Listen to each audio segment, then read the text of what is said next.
Like, do Who you do I use go with? Gmail? Do you use Gmail right now for just your regular email? I do, yeah, I do. Well, it's Gmail is, we have something in Canada called TELUS, and Mhm. TELUS sold their emails to Gmail. So Gmail runs the background of it, and it's not a Okay. Vignovich at telus.net. Okay. So you can set up a professional. So I always use Google Workspace when I'm setting up professional emails Okay, because you log in just like you would log into a Gmail account. So I okay, like it a lot better than the Microsoft products. okay. So what you would do is you'd go to Google Workspace Hmm. and you would purchase, there's a specific link that, again, I can get you because they're going to try to get you on a more expensive version, but you can get a single user version for about $8 a month. Okay. And you can get like a free trial for 2 weeks. And if you need the link, let me know, and I'll send you the link that should take you to that specific page. And then what you're going to do is it's going to say, what email address do you want to use? And then you would use info at and then your name.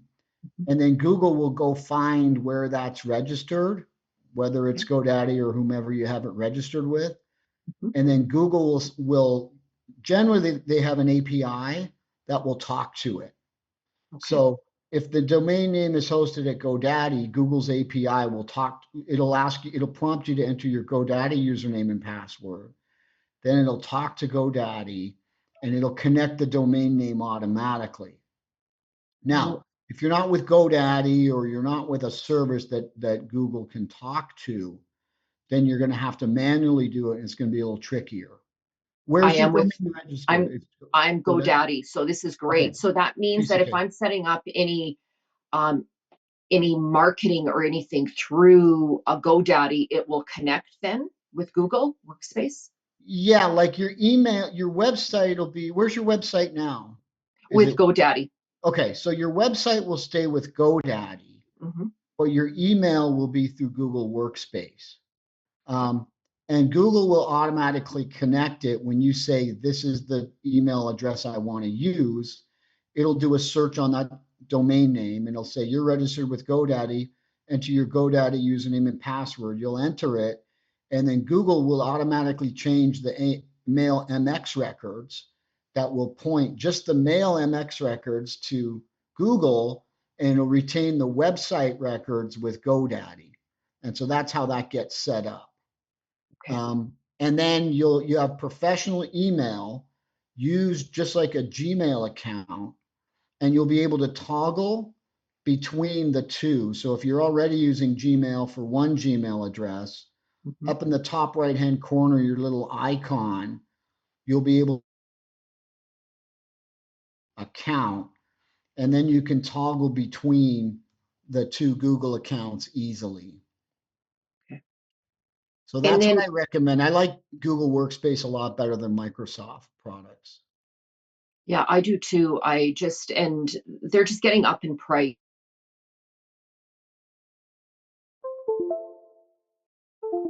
Thing. That's why all these shifts are happening. It's just a Mhm. matter of when and coordinating it. So I've got about 8 weeks before I have to renew, and I don't want to renew with Microsoft. That's why I'm working on this like crazy now. So if there's any Yeah. glitches, I have time before I get cut off. Yeah, that's plenty of time. I mean, you can be up and running on with Google Workspace in a day. Okay.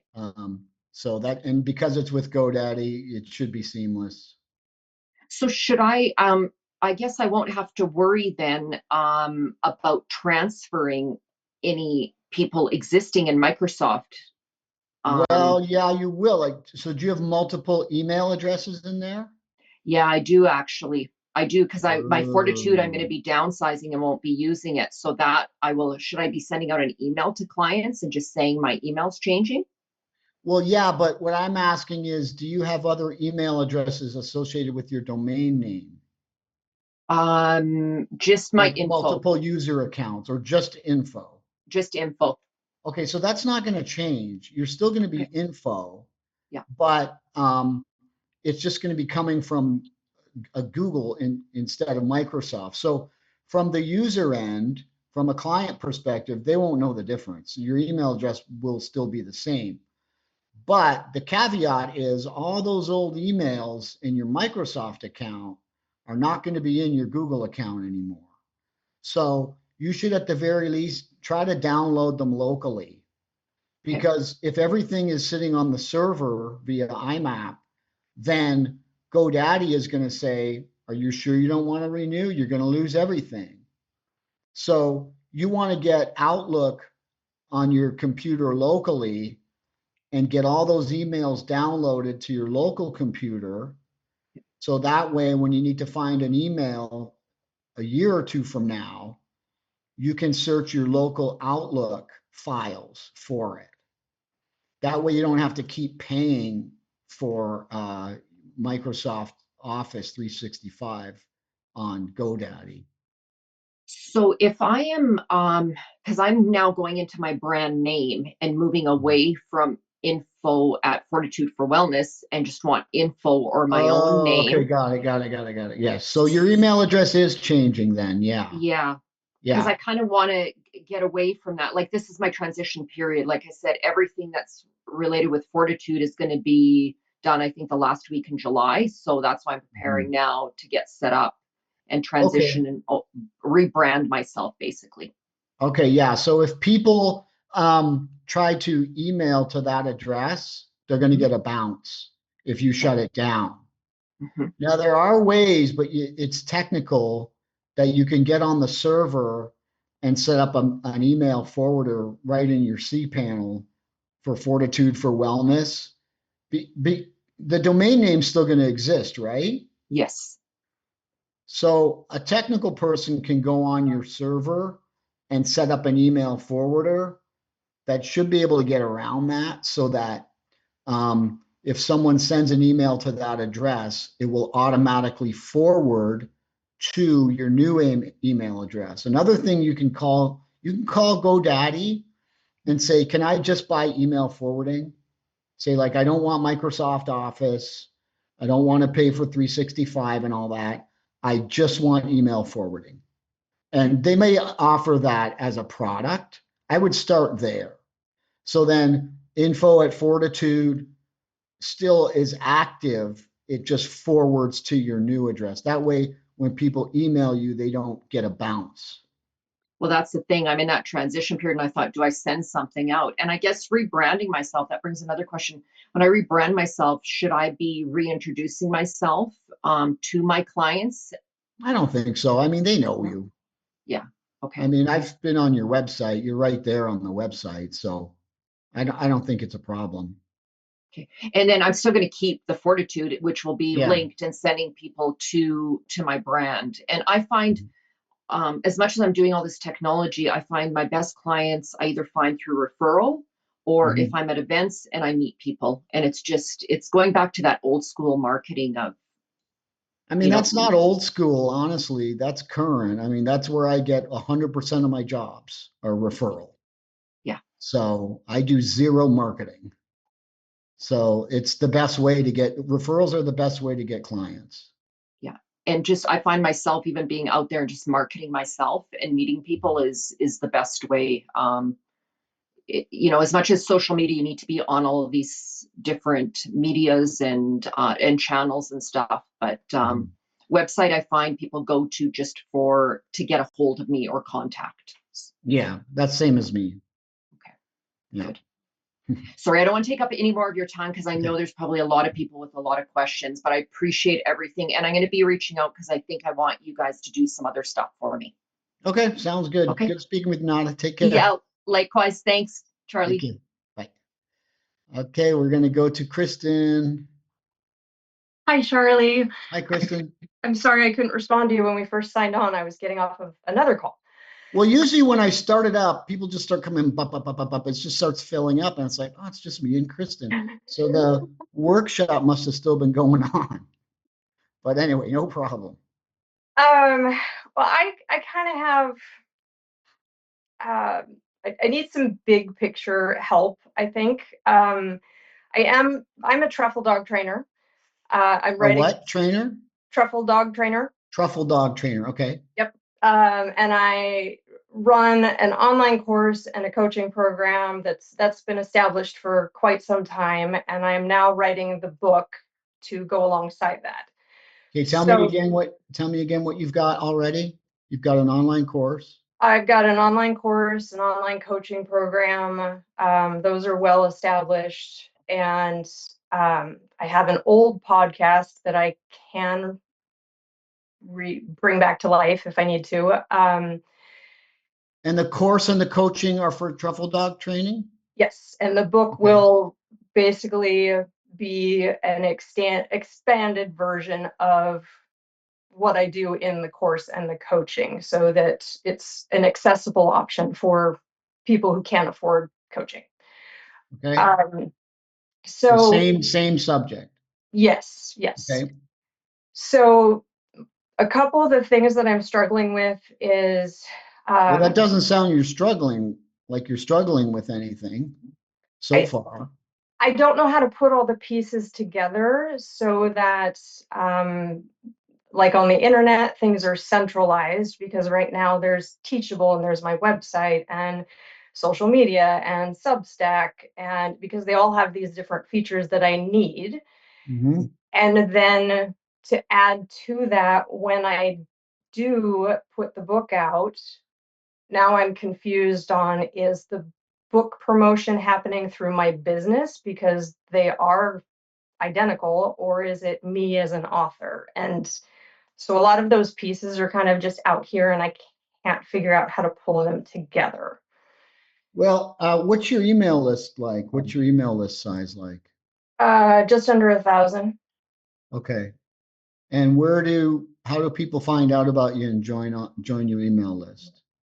I have on my website, I have a free online lesson that they sign up for. Okay. So that's typically where they come from. Okay. So once your book is ready, automatically you're going to email those 1,000 people, right? And Mhm. you're going to, announce the launch of your book. So your question is your question, how do you market your book? Is that your question? I think it's more, if you look at my website is very much my business brand. Hmm. And when we talk to, say, Reed and Kelly and other people in that community, there's a lot of influence to use your name, the author Hmm. name. And so, Right. is the book me? Is the book my business? Is it somehow a combination of both? Do I now need a whole different set of social media accounts that are author accounts Right. Got it. versus Okay. What's the name of the business? Like, what's the domain name? it's wagnificentcanine.com. Okay. Magnificent Canine. Mine. Oh, K9.com. Okay. So that's the brand and that's the name of the business, right? So your That's business name right now is Magnificent Canine. correct. Truffle dogs, yes. Okay. So do people know you? Like, are you on the website? And do they Yes. know you as Kristen? Yes. Okay. And do you have your domain name, KristenRosenbach.com? I did purchase that, yes. The Okay. website is hosted on wagnificentcanine.com, but I did purchase kristenrosenbaugh.com. Okay. So I do not think you need to split them. So both, I would just have both domain names go to the one website. Okay. So both URLs resolve to the same place. Okay. And you can keep the Magnificent Canine, but you could like modify the logo so that it's Magnificent Canine and then like your name below it, Kristen Okay. Rosenbach below it. So you're introducing your brand, you into it, right? And then I don't know what's on your hero shot right now. Is it of a dog, I presume, on your website, hero shot? It's me and a dog. Okay, perfect. Did you pull it up? No, I did not, but maybe I will. I think I got it here.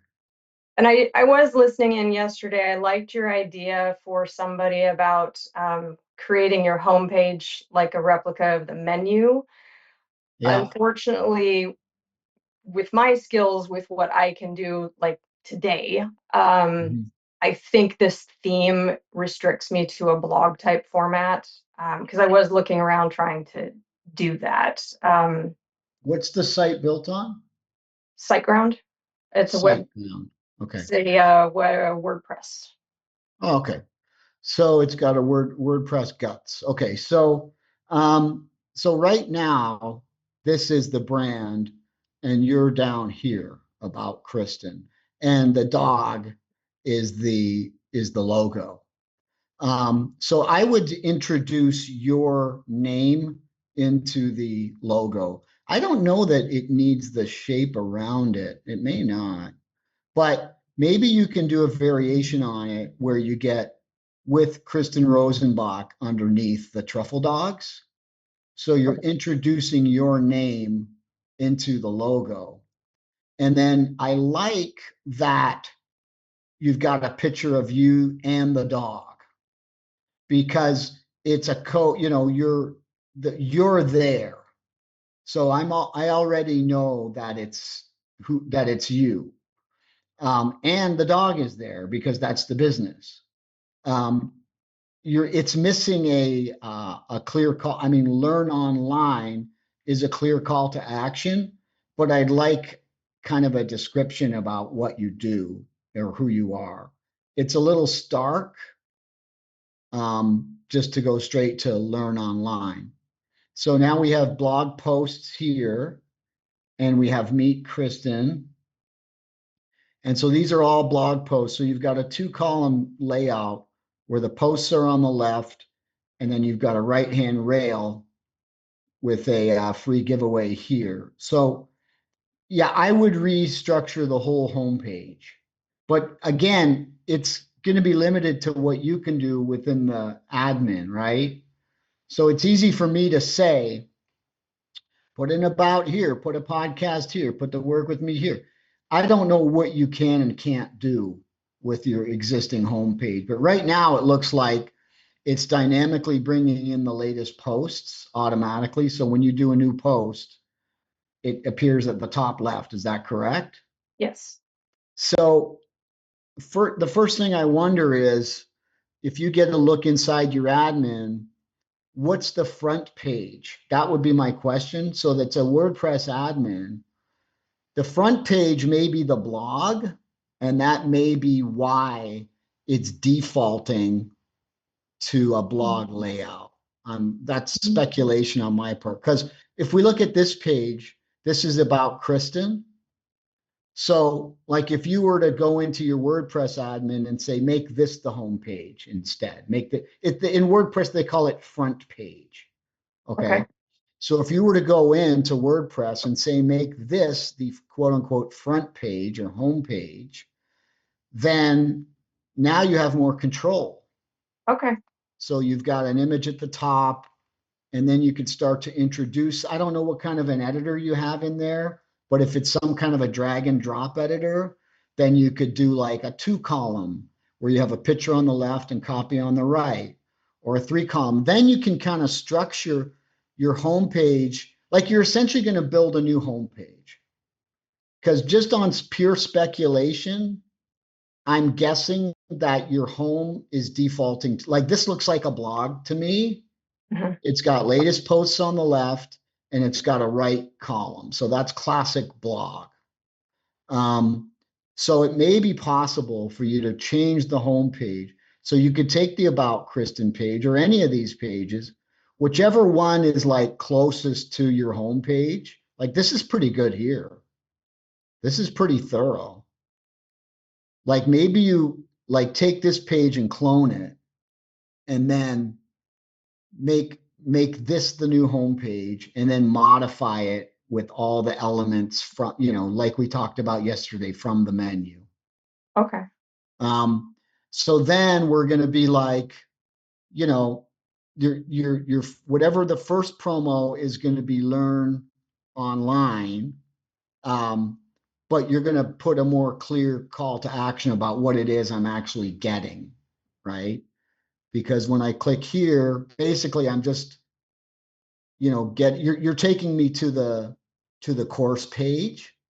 So I'd like Yeah, to get some information, um, you know, some kind of call, some kind of title, a description, and then get started. Like start with that on the homepage and then go into like about Kristen, um, online courses. You can repeat that on the homepage, the different online courses. You have books. That's going to be a new page on the site. You'll have a books page on the site. Um, you can get rid of home and you can get rid of about Kristen. You can just say about, and then you need a contact up here. That's missing. that's You do the have work with me, so that's good. But not everybody, like sometimes people don't know, like maybe they just want to ask you a question, so they're not going to click work with me. Maybe, so that's why you would have both. So you'd okay. have like about, books, school, Truffle Dog School, podcast, work with me, VIP coaching, contact. You've got your social media up here.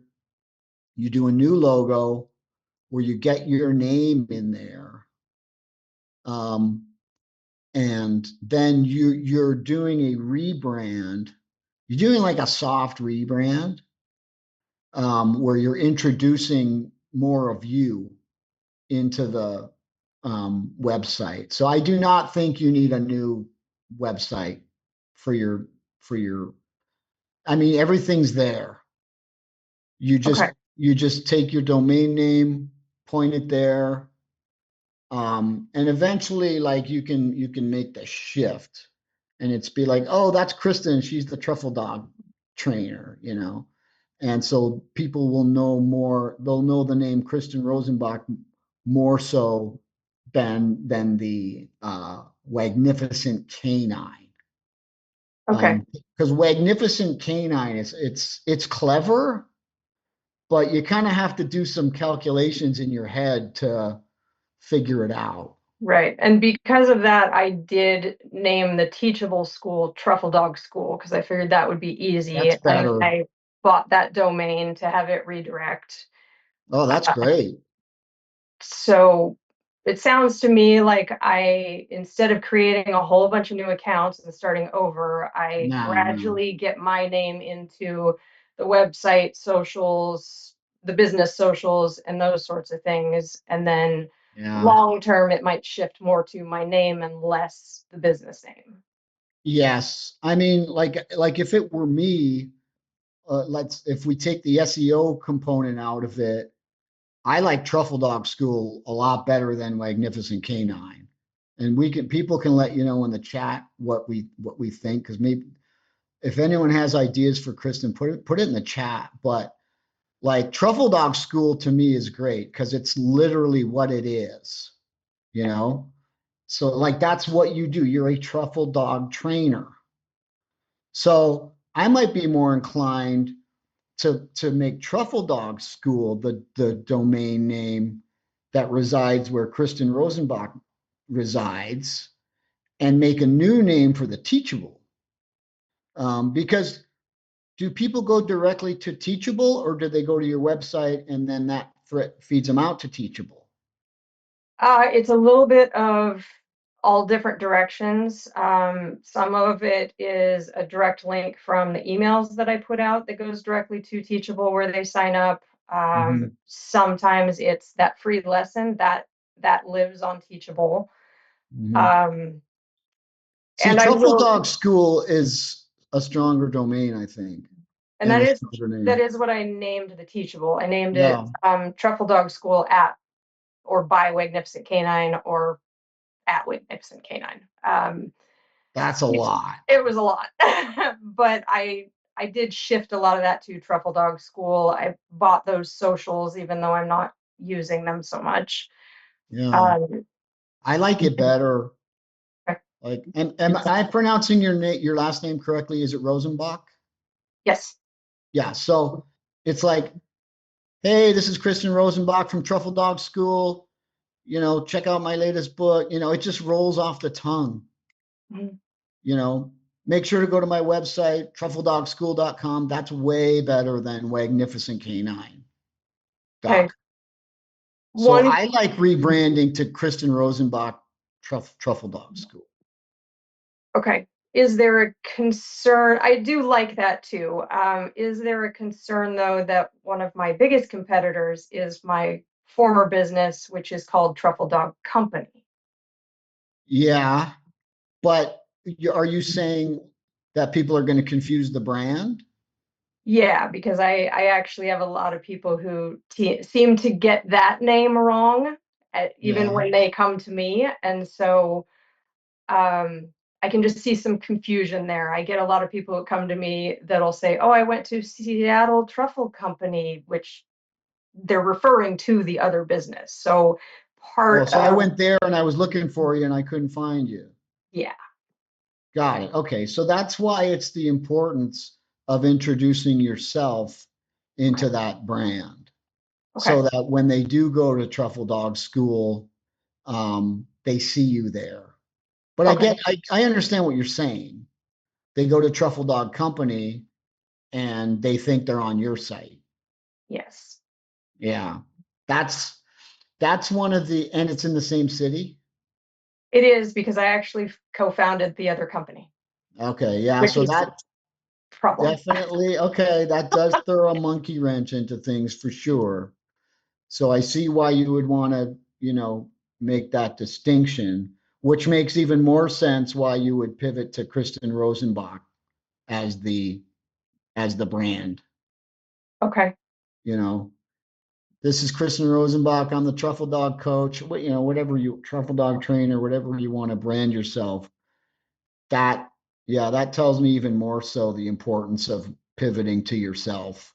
So people okay, start searching your name instead of searching truffle dog training or, truffle dog school, okay, that's even more important than when we take that into consideration.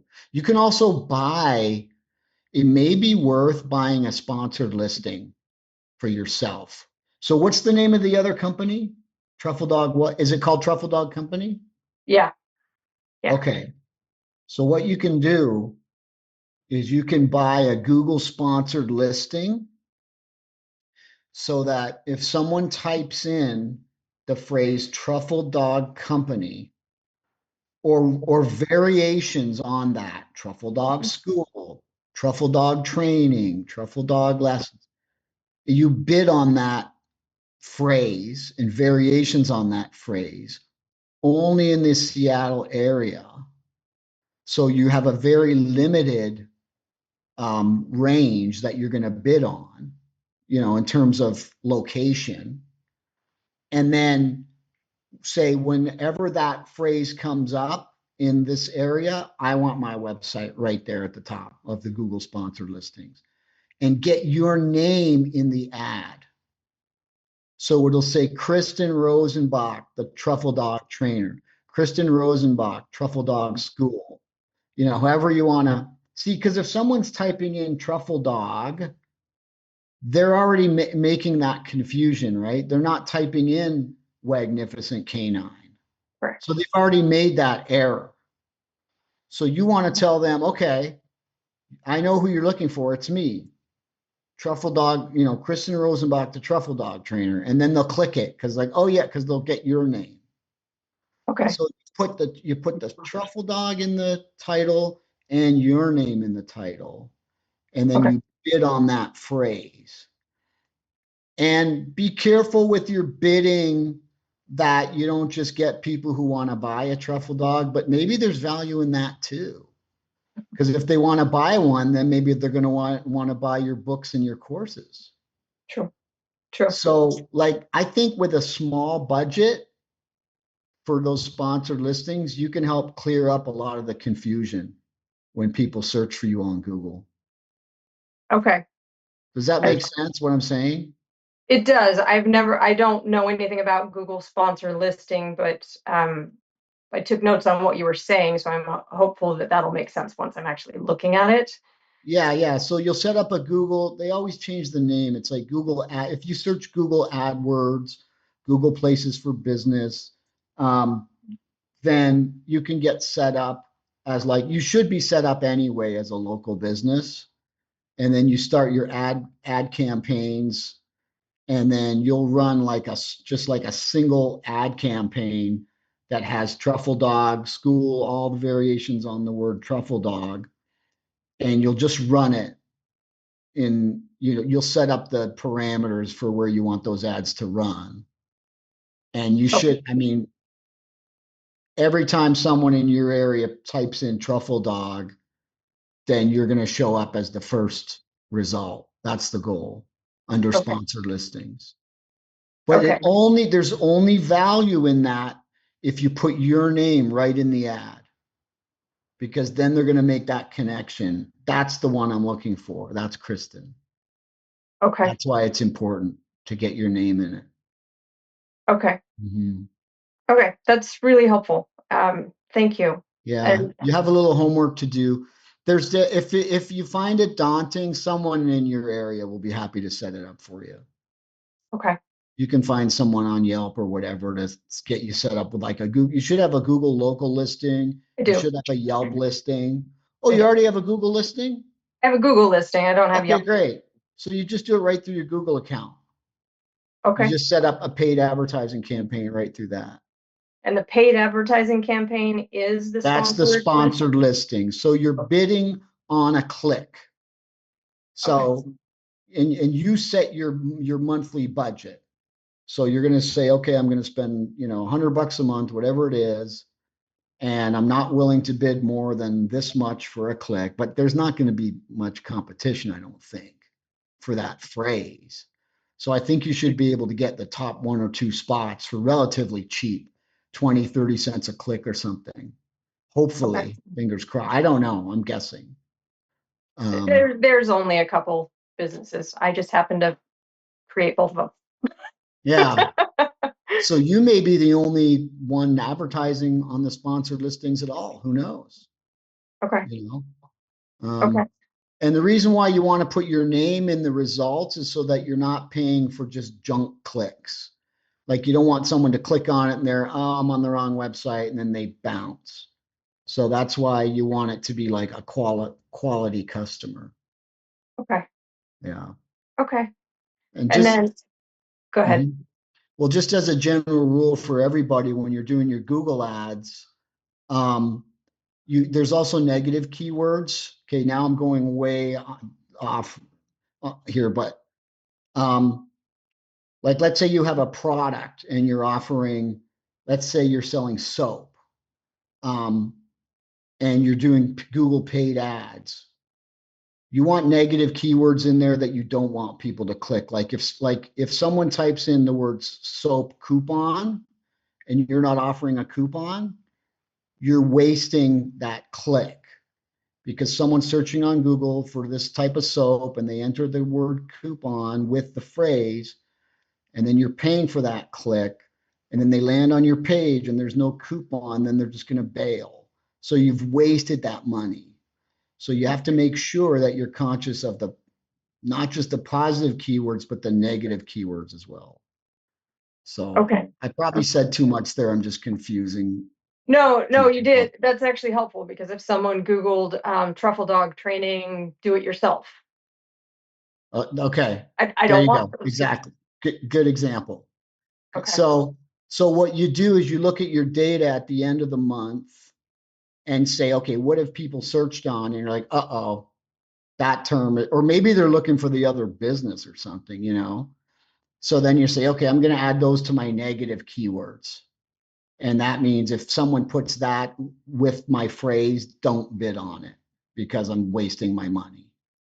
So there's the keywords you're bidding on, and there's also the keywords that you want to exclude because you want to optimize your spend. You Okay. want to get the most bang for your buck. And so I don't want to bid on the If other business's company name to have it redirect to I mine. would, I would bid on it. I Okay. would bid on for those people that are looking for you, or for those people that are like, well, I've landed on this site and it looks just as good as the other one. Maybe I'll give it a shot. Right. Or like I was saying, maybe if someone's looking to buy a truffle dog, maybe landing on your site's not such a bad thing. True. Because maybe if you can get that email address, when they do buy their dog, they're on your mailing list, and then you can offer them the courses in the book. So there may be value in that. Okay. Mhm. Okay. And then I'm assuming then all of just the menu items, like you talked about yesterday, would be replicated down through the home page, even though they're going to redirect to Other Teachable. That's where the pages, course lives, or totally fine, Substack where the community lives, or totally fine. Just make it open in a new browser window. okay. So whenever you're going to another domain name, you want it to open in a new browser window. Whenever it's going to just another page on your website, it can open in its own window. That's the only caveat I'd have with that. But yes, totally fine to send people over wherever you're at. Okay. And And you're not where, doing anything wrong by having all these other platforms, like Teachable and, any other ones you have, Substack. Those are all perfectly acceptable because those are all ways that you're monetizing. So the website's the hub that's linking out to all these places that you're using for monetization. okay. Okay. Thank you, Charlie. I appreciate it. Yeah, you're welcome. Good luck with your Google ads. I hope Thank it you. works out for you. All right, take care. Okay, we're going to go to Coach Tiffany. Hello. Hello. I feel like I just won Aerosmith front row tickets. I'm trying to get in this queue every day. And I hope that this comes back to you in spades because you're spending an average of 30 minutes a person. And Okay, I I need to live in speed San up. Diego. I don't know Oh, if we shop cool. at the same Trader Joe's or go to the same beach, but in the business, it's called like it's not show friends, it's show business. So I hope all of this generosity comes back to you in spades. Thank you so much, Starting Tiffany. with That's me, nice. you're like incredibly patient. You're talking to each person like there's no one else, around. Like it's actually it's incredible. So anyway, I'm Thank so you. glad that I That's made it. so I made it. nice I of made it. you. So I am I'm moving sorry, from Tiffany. I have to move on. yeah. Go um, ahead. I am moving from a coaching business Okay. to a B2B business. So, formerly a senior care coach helping 12 million adult kids navigate the very emotional and physical journey of aging parents.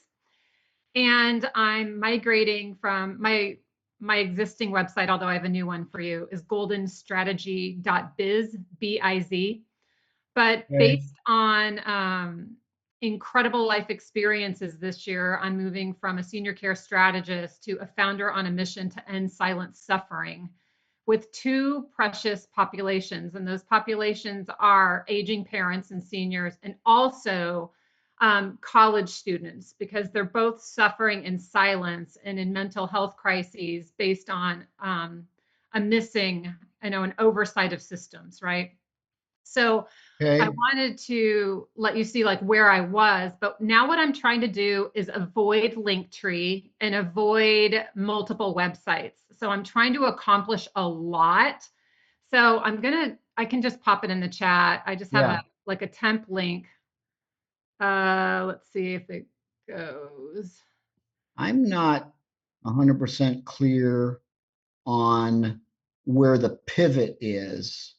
The Is it this pivot, magenta kitten? Is that you? yeah, click Okay. on that. Okay. That's the one I'm working on with Claude right now.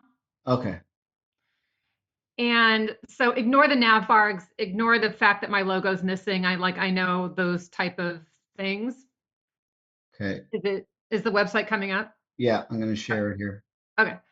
So it's busy and I'm trying to do a lot.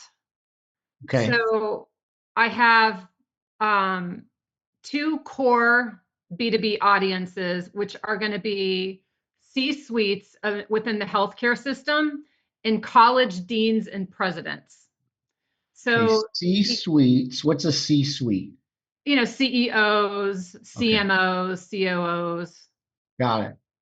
C-suites within the college system? No, well, no, C-suites within healthcare. Within healthcare, okay. And then the second B to B is going to be university deans and presidents. Okay. So that's who you're targeting. That's who I'm targeting. I do have a book coming out that I've got flagged across the top, and that is for the 12 million adult kids that are navigating caring for aging parents. Is that the 5-box method? Yeah, that's the 5-box method that's going to come out. And Okay. that's, essentially, of course, I hope to be an Amazon best-selling author, but it's also a tool, right? Because for anybody that owns an, assisted living, memory care, skilled nursing, all of these different things, they would actually give this book to families as an onboarding tool. So I'll do keynote speaking and have bulk book buying. So if they own there. that, like if I own an assisted living facility, Mhm.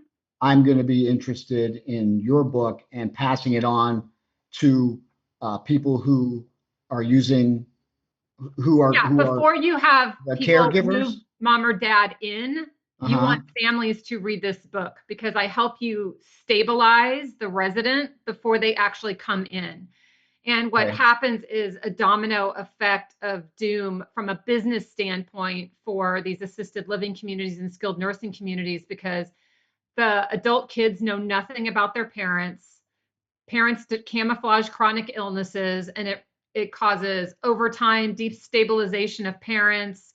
Parents can't get quality care. So there's a whole list of P&L crises that stem from people not understanding where their parents are emotionally, cognitively, and physically. And I have a solution for that. Okay. And my book also helps people know how to know what they don't know about their parents to avoid all of this emotional suffering for everybody, the hijacking of the family, the suffering of the senior in silence, and then on the corporate level, the P&L overwhelm because there's overtime caring for people and overprescribing because the intake wasn't handled properly, because adult kids have that kind of Steve Martin cheaper by the dozen view of their parents, how their parents used to be and not actually who their parents are now. And Right. it's Okay. excruciating and painful. Likewise, I have a daughter who is going to be a college sophomore, and there are a lot, 30% actually, it's statistic, of college students suffering in silence behind dorm doors because the systems are designed for them, but not around them. They assume your child's an extrovert. They assume the kids know how to get the resources and help they need and deal with crises and things like that come up in freshman life, the kind of things that you can't prepare your child for ahead of time. So when they're suffering in silence as college kids, they're Mhm. suffering from like feelings of isolation. Yes, they're suffering from isolation, not knowing how to handle a roommate that does drugs or is a sex addict, or teachers that aren't grading fairly, all of these different forms of things that the system isn't designed to help with. They just have this incredible array of activities for your kids. Oh, join this club, join this Greek system, join this, go do that. But it assumes that everybody is an extrovert, not an introvert. And it Okay. becomes a go fish game, and the students have to go out and seek the resources instead of having things architected around them. And I have an app and a software, and I have a training deck that is a deck of cards that's incredibly profound that I'm already test piloting at a school right now. So I don't have Okay. any of my assets on there yet, which is another conversation, but I The know book I'm going to sounds to me accomplish a like it's lot. business to consumer. The book. Well, it's my customer isn't the college student or their parents. My customer is the university deans The that dean. bring me Okay, got in it. to help them re-engineer their onboarding system. All right. So the dean is going to say to their facility staff, I want you to read this book. No, the book is separate. Okay. So, So yeah, so that's what I'm saying. With regard to the book, who is the book aimed at? well, the book is twofold. The book is for two of my three audiences. The book is for anyone caring for an aging parent, or a So senior. that's B2C.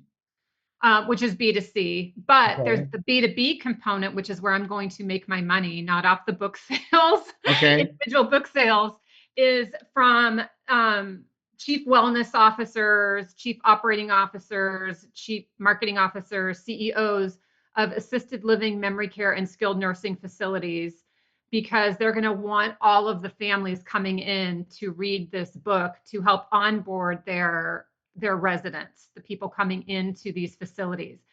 And will And you then I have, work directly in line with these CEOs and deans? Like, are you going to offer one-on-one coaching? Like, oh how yeah, do so you? there's Okay. keynote speaking, Okay. there's staff training.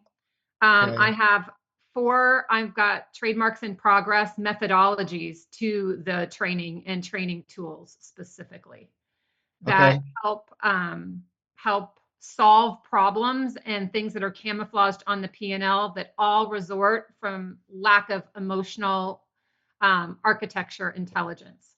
So basically, it's all the Okay. things that AI or Google can't tell you about your clients or your parents that I've figured out from lived experience. So my dad passed away, but I cared for him from an out-of-home move to skilled nursing to rehab through 3 different assisted living communities, trying to get it right, through dementia, through hospice. So I have a deep, deep, deep understanding for all the mistakes that families make, Yeah. and not really understanding how to know where their parents are to Okay. fit in So that. what's your question? Well, my question is, I'm trying to accomplish everything with one website. There's a lot of copy, a lot of graphics like that that are more customer facing. But when you first Mhm. get to the home page, are Yeah. you do you feel like I'm trying to do too much? Does it make Yes. sense what I'm trying to do? It's overwhelming. Right. Because, okay, you said to ignore this up top, right? Yeah, This menu. yeah, I have a little bit of marketing experience, so I was just doing this in Claude. Yeah. I know what needs to go up there. Okay. Socials, logo, contact. I know that my logo is missing. This is just Okay. where I'm trying to not make this overwhelming, but to kind of Yeah. get people hit in the heart right away, which is, there's 62 million seniors in this country, and 50% of them are suffering in silence because they're not able to meet their own needs and they don't want to be a burden to their kids. And Okay. Hold on a second. There's 62 million seniors. 50% are suffering in silence. See, like that's a strong yeah, line. Is right. it on this page? Well, if you scroll down a little bit, I've got some key stats right there in that yellow bar you just passed. Okay. So you see how many Yeah. seniors there are. You see how many, that's in billions, right? Almost 50 Uh-huh. billion care hours are going into caring for aging parents right now. There's Right. 12 million Tiffany Goldens out there, kids trying to figure out how to care for our parents. Yeah. And then on the school side, there's 2.5 million college freshmen every year in this country, and 1 of 4 is not going to return to school or the same school next year due to mental health crises. Right. Okay. So the demographics are obvious. So I'm trying to create the 2 pathways. So whether you are, because my proprietary intelligence that I use to transform these 2 precious demographics is the same. That's why Yeah. it's on one website. How I approach it is Got it. exactly the same. Okay. So I mean, with Claude prompts, the thing about AI prompts for a website is it's limitless in what it can spit out. These images look very AI Oh generated. yeah, those are horrible. Those are just placeholder right now. Okay. Claude just took those from Yeah. goldenstrategy.biz, which is my senior care strategy website where Hmm. families would go right now, right? They Hmm. go to goldenstrategy.biz and families can work with me and I can tell you everything that you need to know about your parents that you absolutely cannot find on AI or Google. It's like that Hmm. ungoogleable care intelligence. But what I'm Hmm. really trying to achieve here is the B2C, B2B focus, because unlike people that are referred to you and me, 100% referral, I have 100% referral business as well. When you Hmm. get to the university level and people Hmm. have to approve a consultant, or CMOs or CEOs of major healthcare companies. They need to vet you. So like down on this website, you'll see I have 7 certifications. I have 800 days of lived experience. So those things right there are really important for B2B audiences. They can go there, they can go on LinkedIn, they can fully vet me, and that's important. What I'm trying to do is not overwhelm people with the very top image, but Yeah. make sure Well, we people can understand what I'm trying to do. So like let us know in the chat, folks, how you're feeling. I'm feeling overwhelmed with the copy Right. because it's like, we've got the little headline here, and then we've got founder on a mission to end silent suffering for aging parents and seniors for college students. So you're addressing the groups here, Yes. but then the signals are invisible, the consequences are not. But there's so much content, and this scroller here I think that it's distracting. Okay, I can get rid of that. That's everything that I've got trademarked. Okay. And like if you're going to have a scroll, I would say maximum 1, which you have. But I find that my eye doesn't know where to go. Right. And so exactly.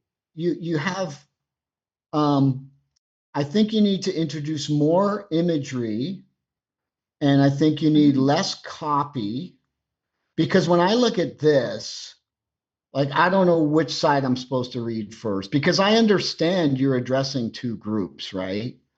Healthcare and universities. But when I look at it, my eyes, because, it's a lot. Yeah. So I think that it needs a redesign. See, when you're prompting with Claude, sometimes you can use AI to prompt other AI. So like you could use Claude and Manus, or there's Base 44.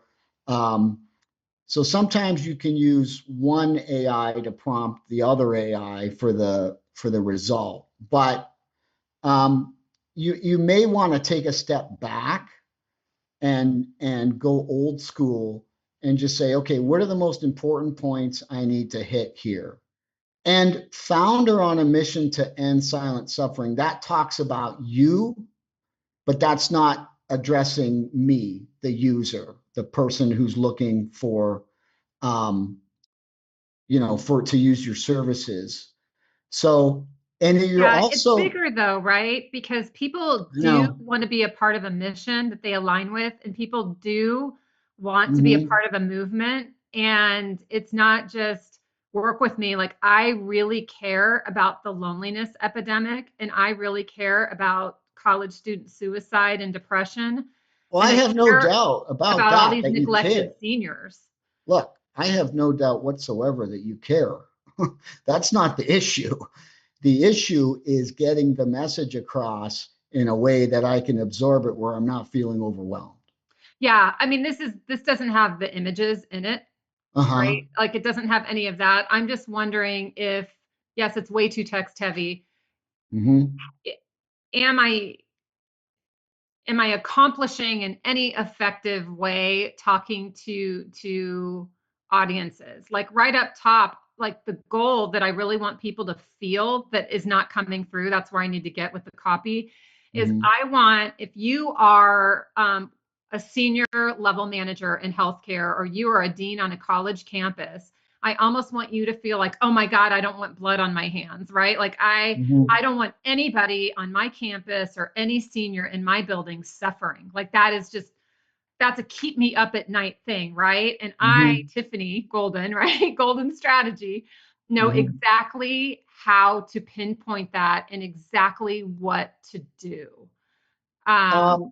If I'm a dean and I go here, I see this is for aging parents and seniors and for college students. So it doesn't tell me that this is for me. Right. The college students needs to be college deans. Yes. And you may be able to achieve it. Like I see, okay, so both groups are silently suffering. Yes. And the college students are, and the elderly are. So that's kind of the so I understand that mission Yeah, and what we're trying and to it's a achieve. systemic approach. Their systems aren't designed to see. Hmm. And that's what I do through my proprietary methodologies is I illuminate exactly where the suffering is and why it is and where it started and why all these incredibly amazing programs that you've spent mega millions in are not working to help Hmm. it. And it's resulting in millions of people suffering. And then, suicide is highest in these categories too. Well, like when you get someone on the phone, you're going to be terrific. Obviously, when you're having a meeting with someone, that's not going to be a problem at all. But for the site, I think it needs room to breathe. Yes. That's all. So what it comes down to, I think, is a a streamline. So maybe so less copy, more images. Let's start with that. Right. And then you kind of have to decide, are you going to go with the dark gold, the black and the gold? And if you are, like Mel does that. I No, actually I actually do like it. I think it has a premium luxury feel to it. It would it be nice to does. be Mel and Gabby and only have 3 words on your homepage. Hmm. I think one of the things that I can do is, um, But you just see how there's breathing space here. yeah, instead of going where I'm addressing the 2 audiences at the same time all the way across, Hmm. I could have an image across from each, as you go down. I was thinking about that. Yeah. I just put my website in. I don't know if you go to goldenstrategy.biz.biz.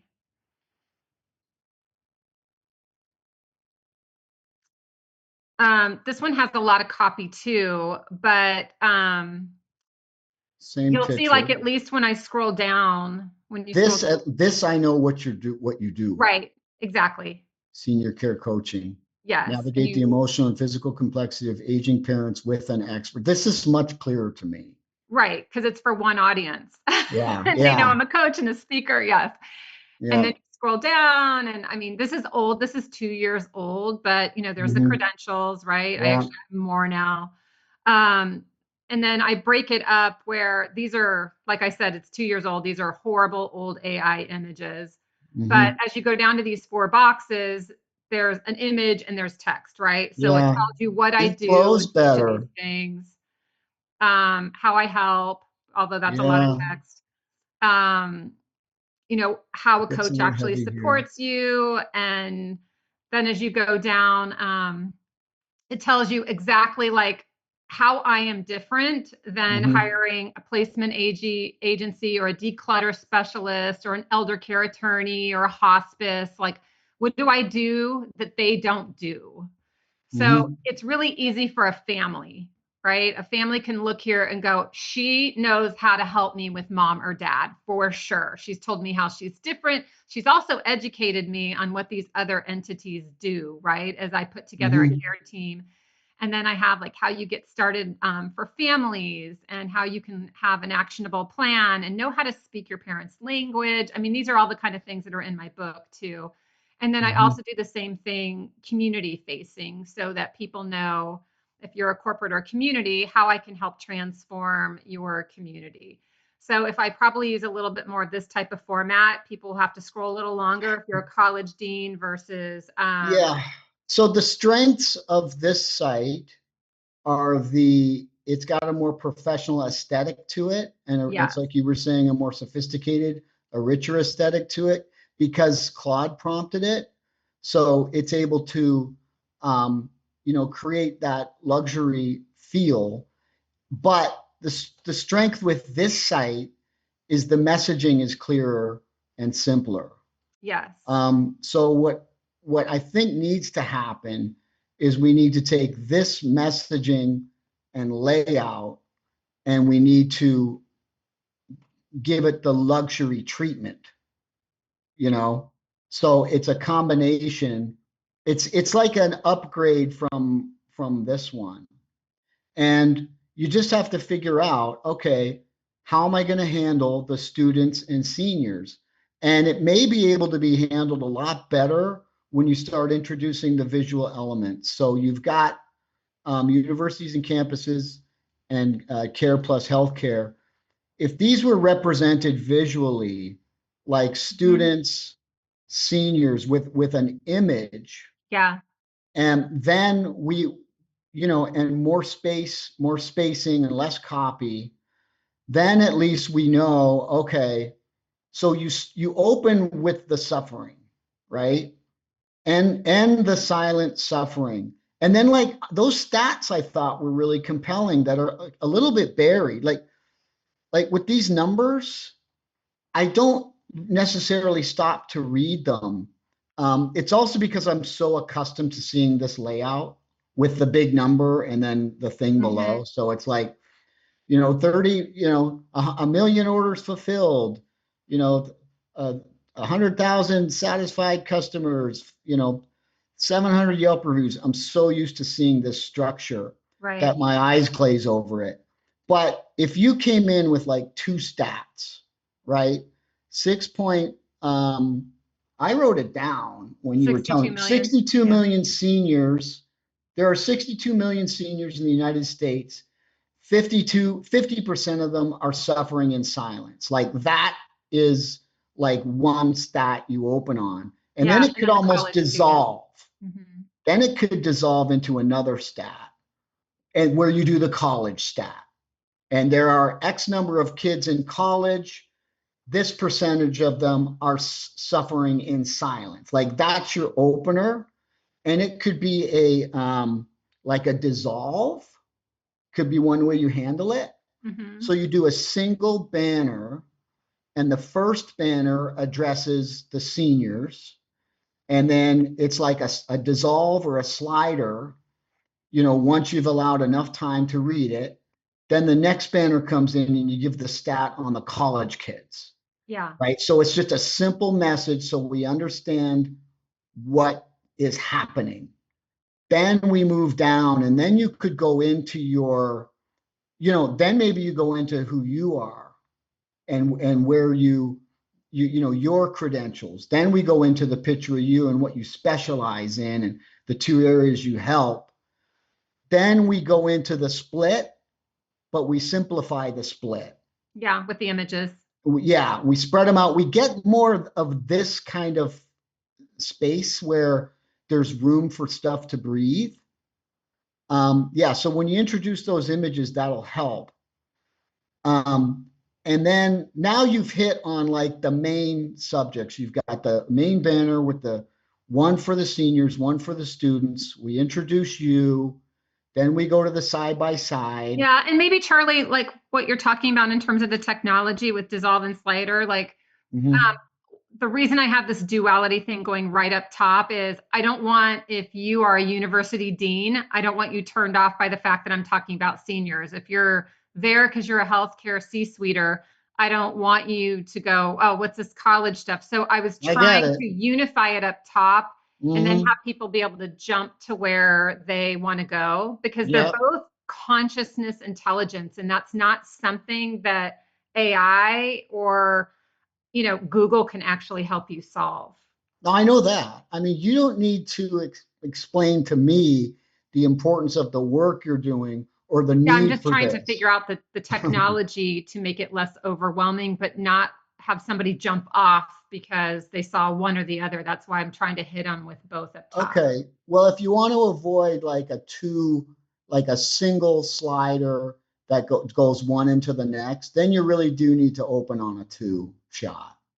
So you have one side that addresses the seniors and you have one side that addresses the students. So you open on this, but you simplify it. Yeah. So then the message is there right away. It's like, okay, she works with seniors and she works with students. Yeah. And then just break it up with images. I have another question that hopefully will help everybody. And that is, what is the least cheesy way to display pictures of product? So I have graphics for the way that I carry out these methodologies. They're card decks. They're 4x6 card decks, and they're very alluring because each audience is basically playing an unwanted game of solitaire, right? All these things are happening to you as a senior or an adult kid or a college kid on a campus. But when you just have like these thumbnails, it just gets really cheesy looking. And it's different with book art because people get that is a book cover. But when you have, something that's a tangible good versus just master classes and things that are digital assets, what is the best way to show? So I think I need to get your definition of what you're calling cheesy. Like what to you is cheesy? Well, like if there's just a thumbnail image of something. Like something small, you mean? Yeah. Like a small, are these cheesy to you? The Well, those prepared are website? cheesy because those are Because AI. they're AI, yeah. Well, I think that to make it less cheesy, I like the idea of a larger image. So if you So have an, like I just texted something in chat. So this is the yeah, hold cover on. art for this 100 card deck that I have for college solitaire. And it demonstrates for deans all the points of suffering and hits on wellness and self-esteem for college students. But putting a thumbnail up of that does not look compelling. Does that make sense? But I want them to Yeah. know working with me is not a stale Google slide experience. Like what I have and the way I do it is going to blow your mind, and your chest is going to be so tight and your heart is going to hurt so bad that you are going to want to fix this on your campus or in your memory care or your assisted living. And the book version for adult kids will be transformational. But when you show these type of images, it doesn't come off well. Well, this is not on brand with the rich aesthetic that you're looking to achieve with the No, website. but this is for the target that makes sense for, right? Because the images of this deck are more college-ish, right? The deck that I have for senior solitaire is completely different and looks more on brand with my website. But first, people need to be convinced about you, the person. So B2B is all about vetting me. They go here to vet me. Okay, she's normal, she's educated, she's certified, right? Where a lot of coaches don't actually have certifications. I am a certified senior advisor. That's like the Series 7 for coaching for senior care. But how are you going to work this into the site? Is that what you're asking? Yeah. How do you, if you have digital assets other than book covers, Yeah. how do you recommend displaying them? Or even when it is book covers and there's several and they have completely different types of aesthetic to them. Well, you could now see, this is just such a shift from the other layout we were looking at. I'm not sure how I would work this into the other layout. Okay, it comes with its own challenge. Maybe it's a graphic that just you can click and it just has like your digital, or excuse me, it just has pictures of your assets where people can get a visual vibe. Yeah. And it just has to jump down or to another page. I just know that people get website fatigue and they really just want a 2-finger scroll, and everybody has like 11 seconds of attention, and that's if you've gripped them. So I was just wondering if you had an opinion about that. Oh yeah, because she's got all the decks. Okay. Image, say they have the rounded corners. Yeah. Title, icon indicator. Now, if it were me, I wouldn't let this happen where there's a single line and then 2 lines. Yeah. But I mean, that just came to mind off the top of my head, But another thing you can do is you can put like a white border with like a thin outline around it so that it adds space, or a very, very subtle drop shadow, so that it adds a little bit of dimension to it. But I think the key is in the allowing space for stuff to breathe. Yes. So, I mean, I think this aesthetic is fine, even though the images are busy. The layout breathes. So what I would say to you is like, look at someone who, I need to stop. Look at someone who's doing it the way you like it and copy that, Like look at someone, look at, you know, Brene Brown, Chris Carr, Gabby, you know, Marie Forleo. Well, Look I at mean, because they're everybody. so accomplished, Well, they that have doesn't very little matter. they have to say. We're even on a first name basis. Like you say Mel, and it was like Madonna in the 80s. I know exactly who you're talking about, you know. Yeah, but So, but that doesn't mean that you're gonna solve that issue by loading up, like by clogging up the screen. right.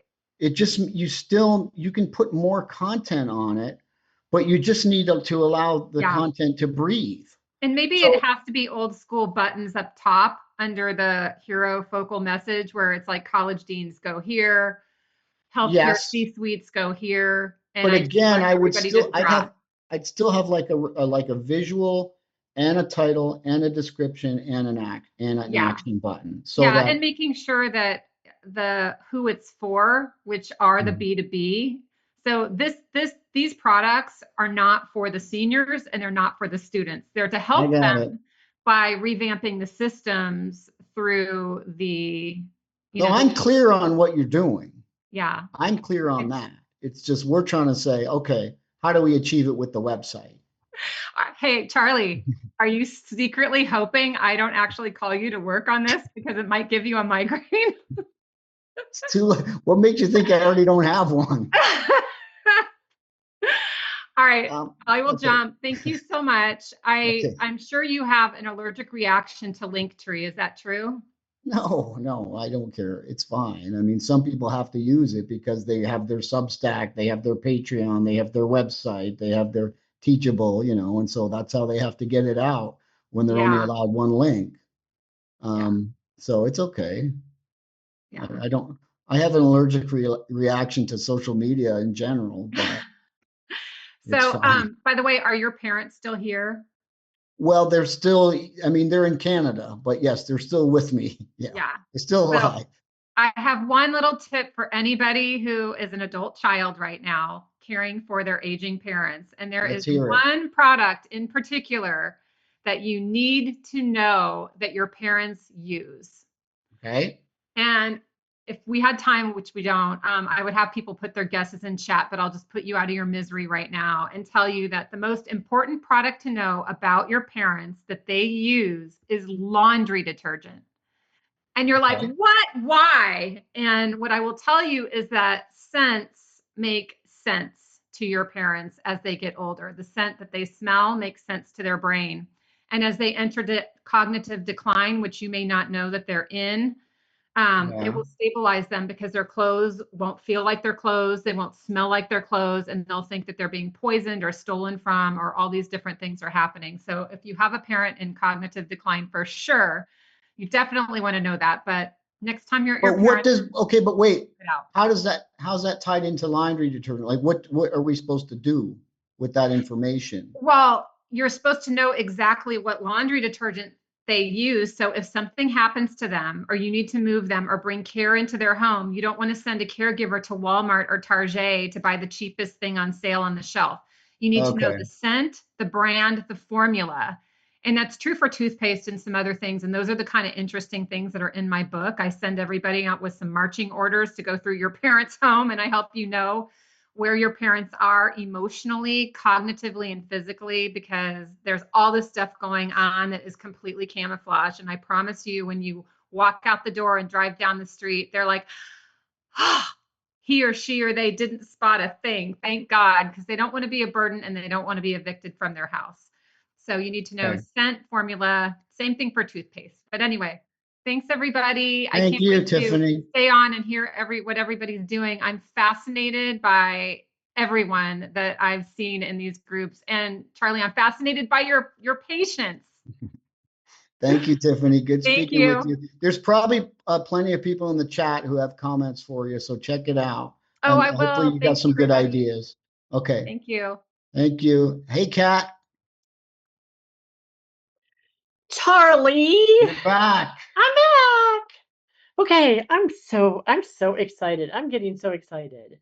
Okay, I have like three more little questions. First one. So, well, it might be four.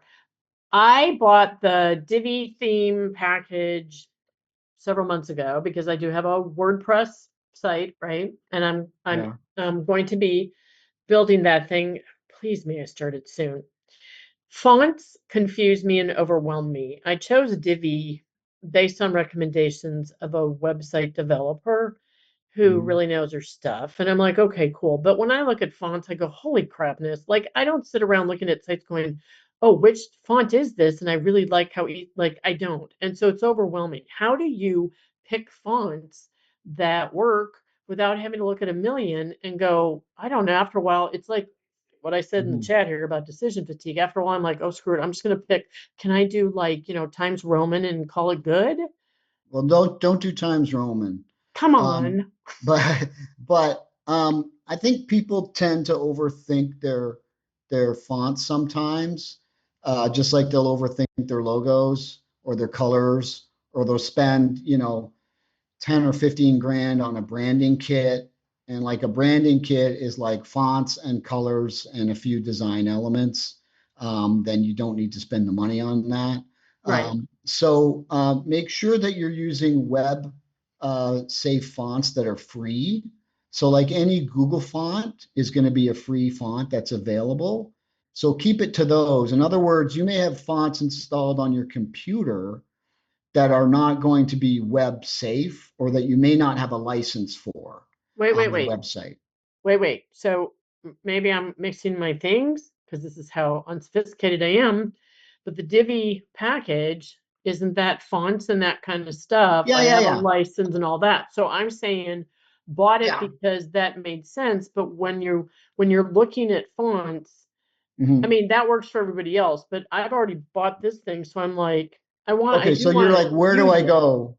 Where do I How go? Okay. how would I determine what fonts are going to look good? Because I really don't want to spend 2 months trying to figure out if something looks good and it's readable. Do you know what I'm saying? Like, and does it fit my Mhm. persona, my brand, my style, whatever? How can you make it simple? How can I make it simple for me to pick that kind of stuff? Well, Or am yeah, I I'd say the key word is contrast. You want contrast from your headlines and your copy that's on the website. And the okay? copy should be, usually I go with sans serif for the copy. So you want it to be simple and easy to read, because that's, where you're going to have your paragraphs. So you don't want some kind of decorative font, you don't want a bold font, you don't want your font in some kind of funky color. You just want it in a thin, simple, sans serif, easy to read font like Poppins or Lotto, or you know Open Sans, or and then for your titles, you want to contrast it. So for your titles, you want to go with a bold, and you could have a color if you wanted to. And so it's going to offset the regular copy. And that can be a more decorative or serify type font. So there's two ways you can go. If you want to go just pure modern, then you go sans serif for both. So you go with a sans serif for your headlines as a bold version, and then you go with the thin version for the copy. So Okay. like fat, big, bold slab sans serif for headlines, and then that exact same font as a regular or thin. Sometimes it goes by weight, sometimes it goes by style. So it can be like a weight of 300 or 500 versus a weight of 700 or 900, or it can be like extra thin, extra light, regular, medium. So the point is just something that's thin, regular and normal to read. So that's like modern. And then if you want to get a little more playful, then your titles would be in a more decorative font, a serif type font that is still going to be that a contrast though from your regular copy. Okay. So I would say like go to a site that you like and look at the fonts that it's using, and then Okay. go to your existing fonts that you have to choose from and match it up. Okay. But you Okay. don't have to make too big of a deal. And the other thing is, don't, most of the sites we looked at this week for people who did their own sites are using too many fonts. That's what Oh we've yeah. seen over and over again, right? Yeah. Yeah, It's I'm like real clear this, about that. Pick it and Yeah. you're done with it. We're not changing 15 things. So I got that. Thank you. So like Okay. start simple and then add on. So when Right. you're doing your homepage, for example, pick like one headline font, one body font, one color for your buttons, and just start with that and say, okay, Okay. all my buttons are going to be purple, my headlines are going to be in charcoal with a bold sans serif, and my main copy is also going to be charcoal in the thin version and much smaller, Okay. in comparison with the titles. And just start with that. And then when that's laid out, you'll know, okay, is that enough? Or do I want to maybe introduce one more color for the buttons, for example? So maybe I'll have like a regular color filled button, and then I'll do a ghost button that has that same color, but it's just the outline. And then when Okay. I hover on it, it fills. So it's a variation on that color theme that I've already established. And then once you add the photos to that, you're going to find that that's probably all you need. Right. So anything beyond that, you need to know what you're doing. Right. That's why I always show Chris's site, because at the very top, she has like all of her fonts just get established right away, just boom, boom, boom. And like, this is what I'm going to use for my whole page. Are you talking Chris Carr? Chris Carr, yeah. Yeah. Okay. So, Next question. okay. 4, 4, 3. So the colors that I want to use are black, emerald green, gold, and white. Now, I want to keep it so, obviously, so it's not an overwhelming or chaotic looking site.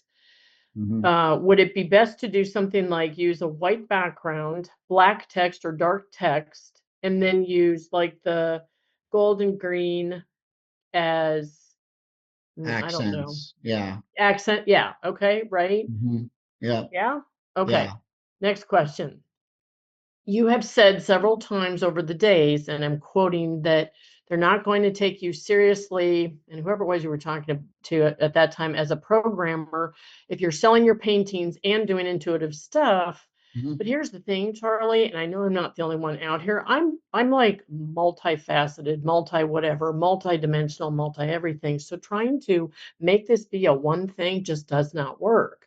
And I am looking for the way to blend, because that's what I'm coming out here as now, is this blend of my legal background, divine justice, however you want to put it, the spiritual, metaphysical, multidimensional, all of it, because the things that I'm bringing with the book and the podcast and the YouTube and all the things I'm going to be doing, you are going to be ultimately around, and I don't want to say it's wellness, but it's sort of about that, but it is more about how do you, in this world that we are watching come apart, how do you deliberately choose who you want to be and how you want to live?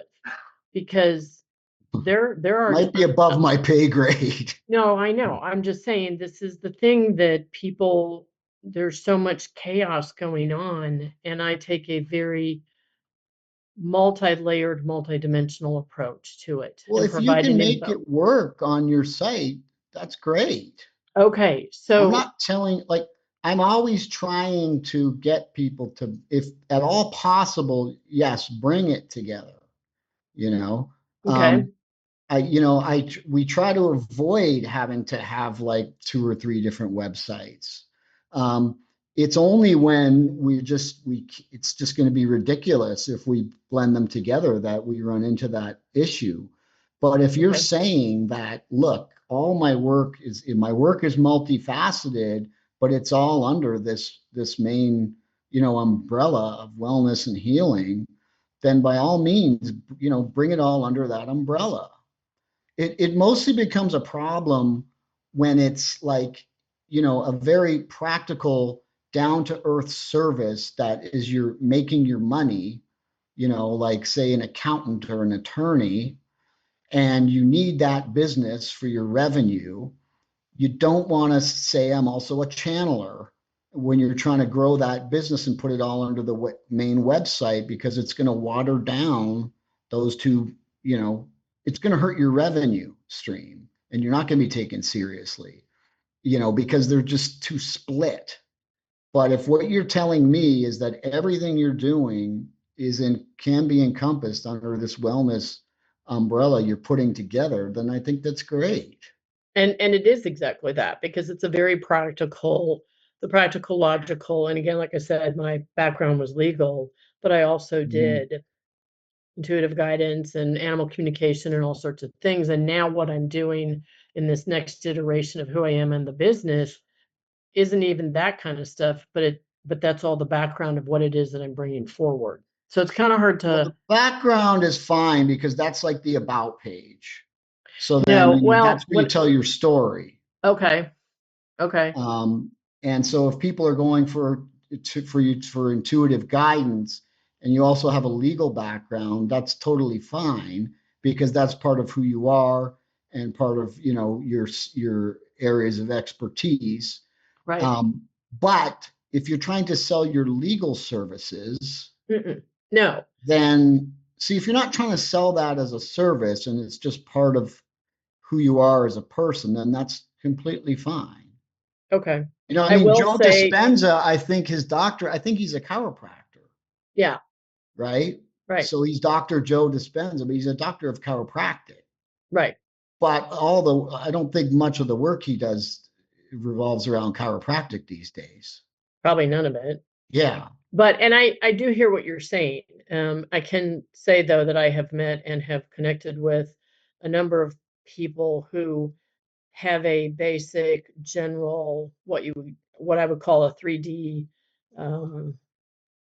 career, like as an Yeah. accountant, but they have blended it with the intuitive, the spiritual, the whatever. So, Well, okay. if So anyway, 100% of their work is referral based, then they can get away with that okay. as an accountant, right? So their customers are built in, they're doing their taxes every year, year in and year out, no matter what. They don't advertise their services. They're not trying to grow a brand.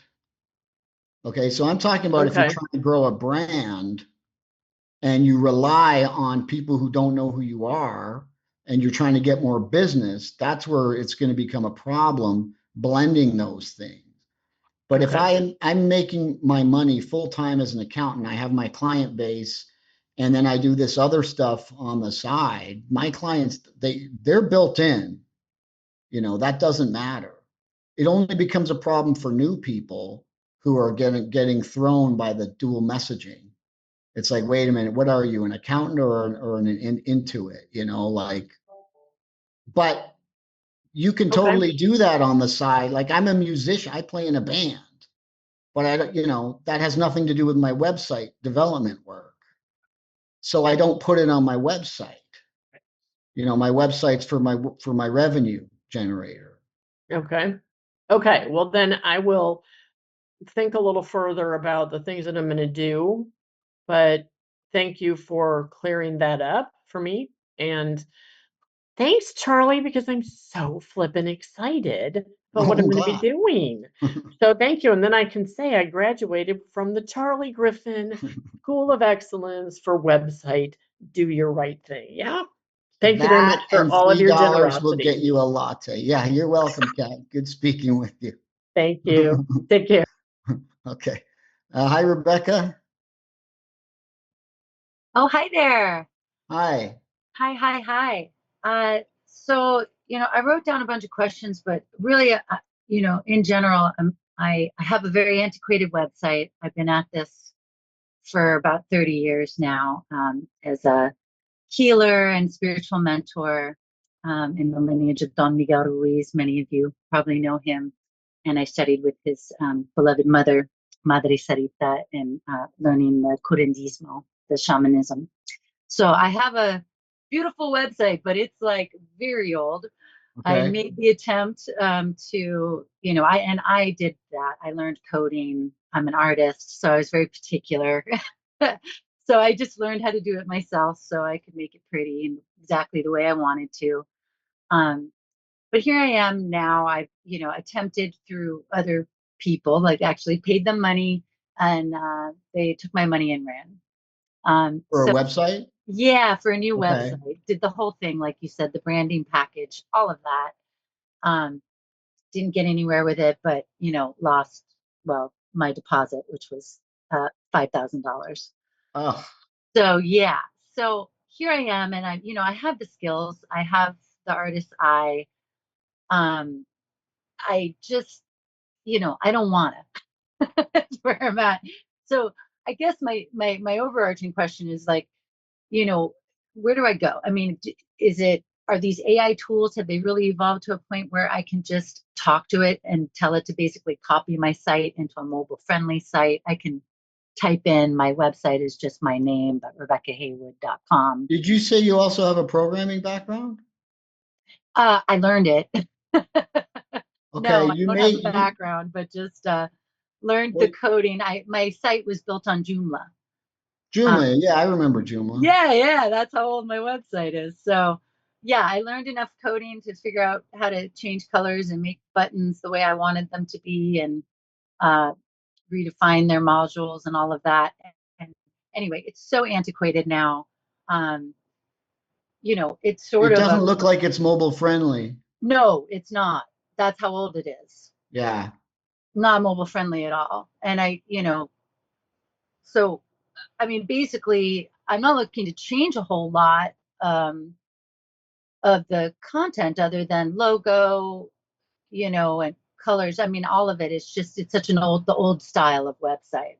Yeah. So Um, it needs a redesign. Complete redesign. Yeah. And I, Yeah. and I, would probably go over to WordPress is what I was recommended to. I'm currently hosted Mhm. on SiteGround. Okay. I buy all my URLs from GoDaddy. I've got several URLs pointing to this. My original was theawakeningspirit.com. I was advised to change it to Rebecca Haywood. Yeah. So, How many blog posts have you got? tons, Like how hundreds, many? hundreds, Like 200. I don't know. 500? Uh, I don't know. I'd have to look. I really Okay. don't know, honestly. Okay. Um, So I won't spend time with this site because you want to make of a new one. course. So you're Yeah. asking me what should you do? Can I Yeah. What's prompt a the best site? course of action? Do I go with Yeah. AI Builder, like through SiteGround or GoDaddy? Right. Do Okay. I go So with someone like you and just say, oh, like renew my faith in the professional realm and that you're not going to take my money and run? oh yeah, Uh, I won't do you know?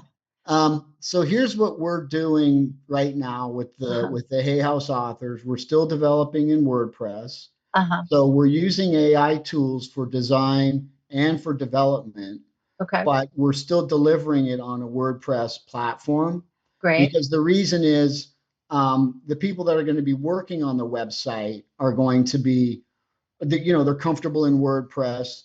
They won't necessarily know how to like prompt their way through a website. So Mhm. you technically, yes, you can build a website with just prompts. Like you can go onto Claude or Manus or one of these services and say, build me a website, and then you'll prompt it, and it'll just spit out a homepage. You have to give it the images Mhm. because the problem is it can't use copyrighted images. So you have to provide the images, and you Mhm. have to, or it'll also go over to Unsplash and it'll automatically like grab royalty-free images for you Mhm. and insert them.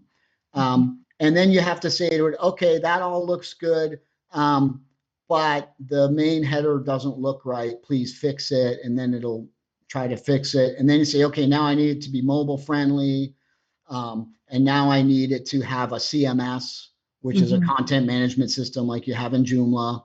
Um, and what you'll find is you'll get diminishing returns Right. so that like, something I can do in 30 seconds in Photoshop, it's like the AI is just not getting it. I'm like, no, Right. it's not what I mean. I Yeah. don't want it there. I want it there. Yeah. So what we're doing right now is we're doing a blend. So Mhm. we may use an AI prompt for an initial layout for maybe 2 or 3 rounds, Mhm. and then we'll take that and then we'll build it into sometimes we'll go to Figma or Adobe XD, and then we'll get like a working version in that, and then the developer will take it and he'll use his AI tools Mhm. and he'll then turn it into WordPress. So we're still doing it that way, but people will sell you on the concept of building a website top to bottom with just prompting. What I've found is that you start banging your head against the wall. It's because like we're working on a site redesign right now that the CEO is doing, and he's doing it all with prompts, and he's 60 hours in of Yeah. prompting, and Yeah. it's exhausting. Yeah. You I just know? went through that with trying to design a new logo. Yeah, And yeah. The so AI is terrible at logos. ugh, it was awful. I just Yeah. kept going. I ended up just going into Canva, sort of doing my own. I like a hand-drawn look. That was one of my questions with Mhm. logo. I mean, I Yeah. love a hand-drawn look. It's just the way it is for me. But I know everyone's like, oh, it's too complicated. And when it gets small, you can't tell what it is. You need just line drawing. But anyway, I mean, Yeah. I mean, that's all true. Like if yeah, it's too small and too detailed, it's not going to look good. right, right. So you're looking for an answer. I would say it's probably not practical for you to just prompt yourself a new website. Okay. I think you're going to find it frustrating. Yeah. So yes, you can work with us and we will not just run away with your money. Or Louise is watching over you. yeah. Or you could try one of the do-it-yourself sites like Squarespace is one that you could try, Yeah, Wix, because what they are, they're like modern Joomlas, right. you know, and Yeah, they need to, if they're not already doing it, they need to introduce prompting yeah, into their CMSs because the AIs are just going to take all their business away if they don't. yeah, yeah. So they need to start integrating that. And so one day, probably soon, if not already, you can go into your Squarespace site and you're just going to type in, make me a new banner and make it this color and change it to that and add the spacing and it'll just spit it out. Right. But what AI is really, really good at is like an initial layout. Yeah. So where you say, here's me, here's what I do, here's my story, and here's like 5 photos. And these are the websites I like. Here's like Mhm, 5 websites I like.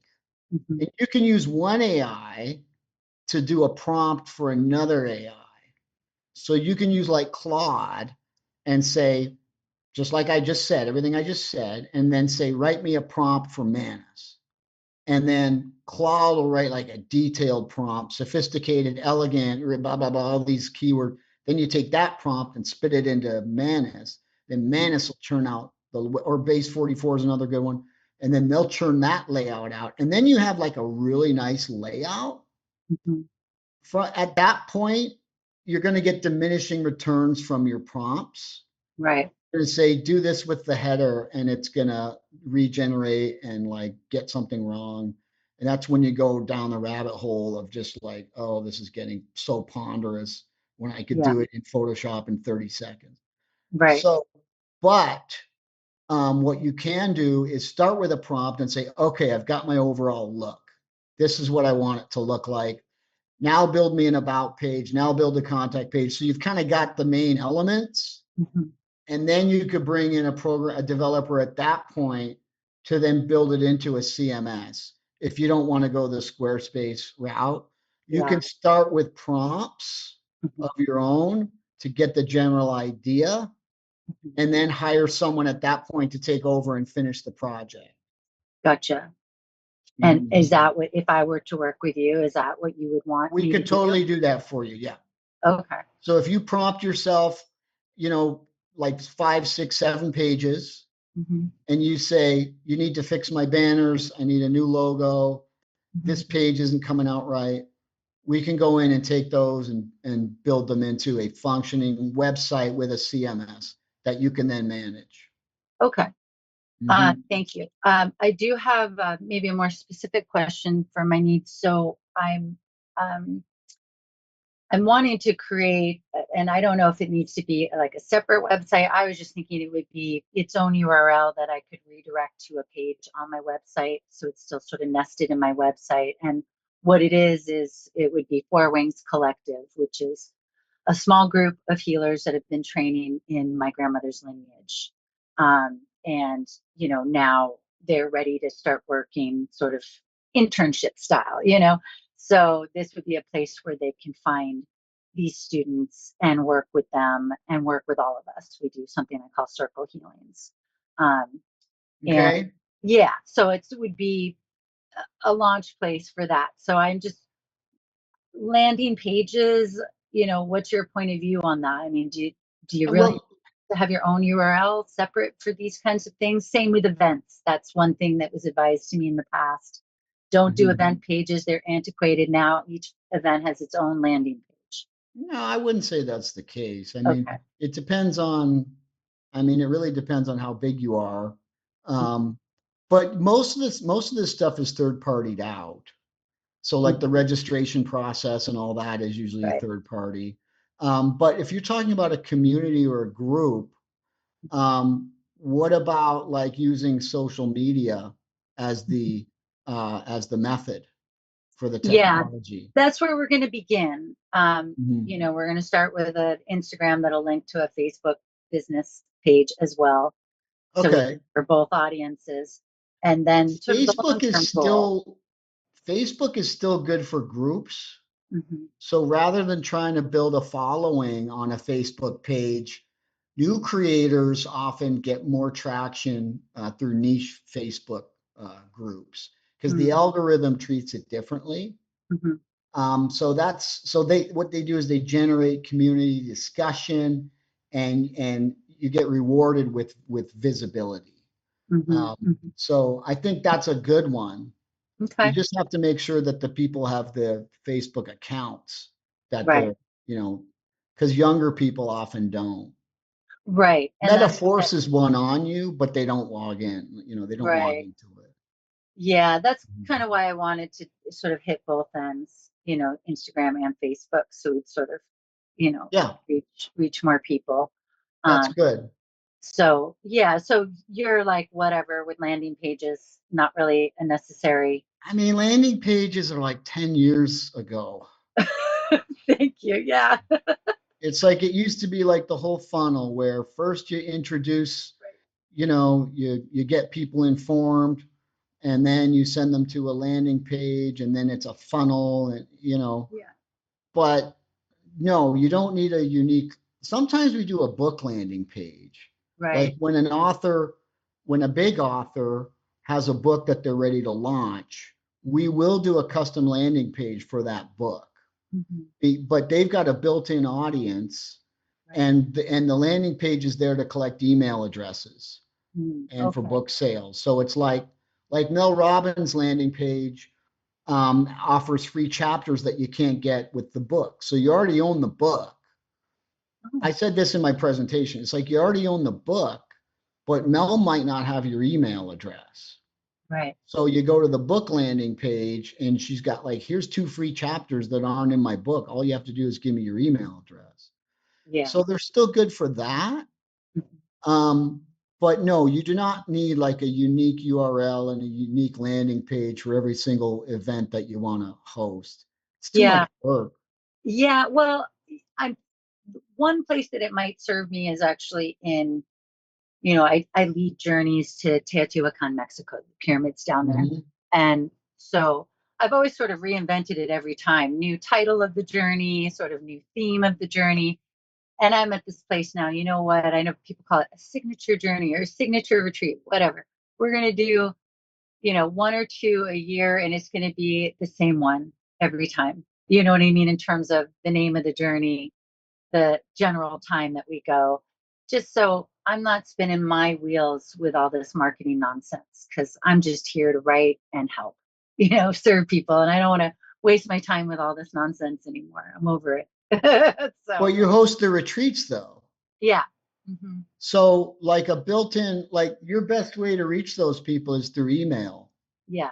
because it's free marketing and Hmm. it's direct contact. Okay. So I know a guy, I was talking about him the other day. He hosts retreats at his house Hmm. in Mexico. Hmm. And his current prices are 3 grand a person.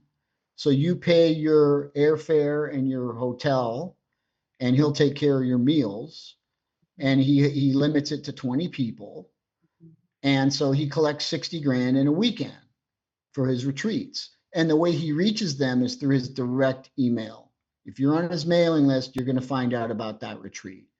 And that will have a landing page because the monetization is so high for him. Right. So, you know, you need like people need to know what they're getting. Right. Right. But it doesn't have to have its own destination URL. It can just reside on the website. Okay. You know, All right. so you just have like retreats and then maybe a drop down menu if there's a couple different ones.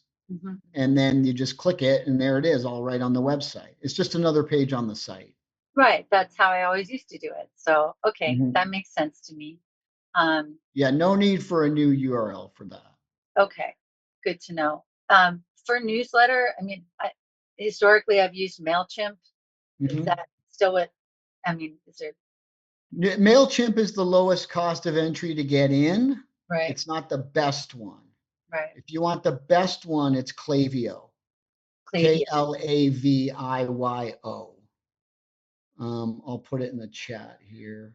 Now, I don't care if you use Klaviyo or not. I have no affiliation with them. Right, But okay, they are for, you know, higher audiences, higher revenue. Once you start getting into the millions in revenue, you want to be off MailChimp and you want to be on a more sophisticated platform. all right. Well, I'll stay Klaviyo is the right. best one. Yeah, I've kind of got to rebuild my mailing list. I've been out of the game for a bit, taking care of my mama. So, um, How yeah. big's your list right now? It went down to like about 400. Okay, so it's pretty Yeah, small it's list. very small now. Yeah, So I think you're fine staying with MailChimp right yeah, now. yeah. But when you want to start to get more sophisticated and more into flows, Mhm. if user buys, then follow up in 30 days for depending on what the product is, Right, right? right, right. If user landed on the page, but they did not purchase, follow up with them. Hey, we noticed you're visiting us. Come check. Those are the kinds of things that Klaviyo is really good at. But if you're just literally sending people emails, MailChimp is fine. Okay. And it's less expensive. I think the first 500 people are free. Yeah. Well, I'm paying because I use some features that were paid for, Right. Yeah. If Yeah. you want to get like more seats and remove the MailChimp branding or stuff like that, then you have to pay extra. Yeah. And I use automations for when I'm running a retreat. So, Okay. Yeah. So you're already doing send that. this and then all that stuff. Yeah. Yeah. So Klaviyo is just more sophisticated with the automations and it's more drag and drop than MailChimp is. That's nice. But you're fine with like you don't have to spend the money on Klaviyo Yeah. if you're getting what you need from MailChimp. Okay.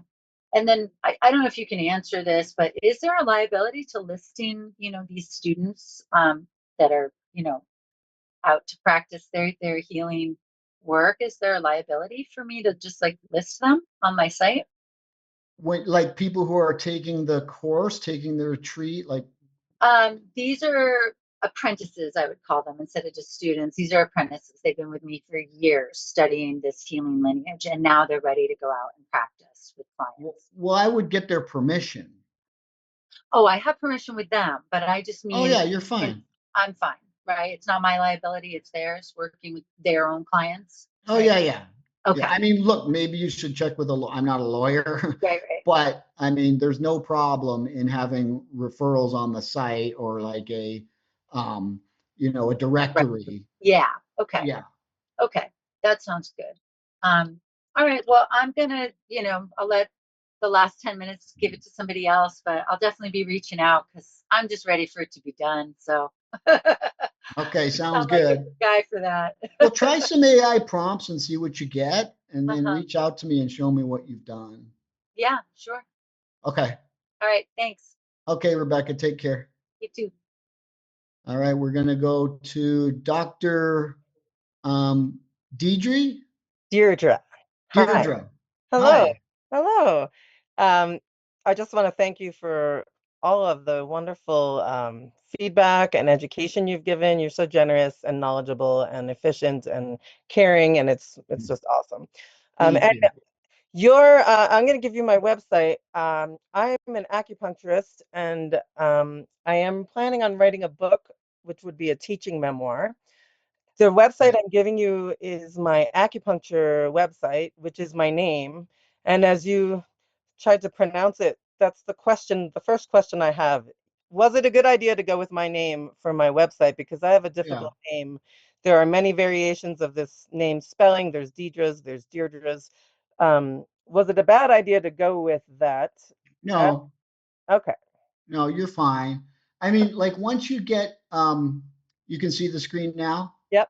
Once you get more well known, like when people type in your name into a search, and they get it wrong, Yeah. they're going to know who you're looking for. Okay. Like Google is going to know, even if they spell your name wrong, Oh, who they're looking for because they got the Corrigan and they got the doctor. And it's like everybody who spells the name wrong, this is who they're looking for. okay. So the fact that you have your name is good. I was belaboring that because I redesigned this website myself in Squarespace a few years ago. I know it probably needs help. I've been really enjoying all the feedback you've given people, but it's gotten the Mhm. job done, from my acupuncture practice. But here's my situation.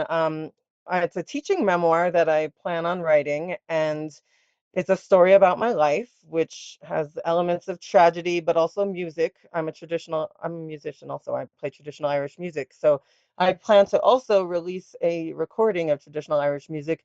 And the book is part of the book is what I do. What I do, I call it the art of energetic medicine, and I combine acupuncture, body work, craniosacral work. I work on the TMJ dysfunctions, one of my specialties. So originally, I had thought of having two separate websites, one for my teaching stuff and one for, I mean, this is a website that's geared towards my patients. But I guess I'd love your feedback on the site and if you think I should put it all together. And yeah, Well, it sounds like you can put it all together okay. because we've got acupuncture, we have body work, we have TMJ, teaching, and what else do we have? Traditional Irish music.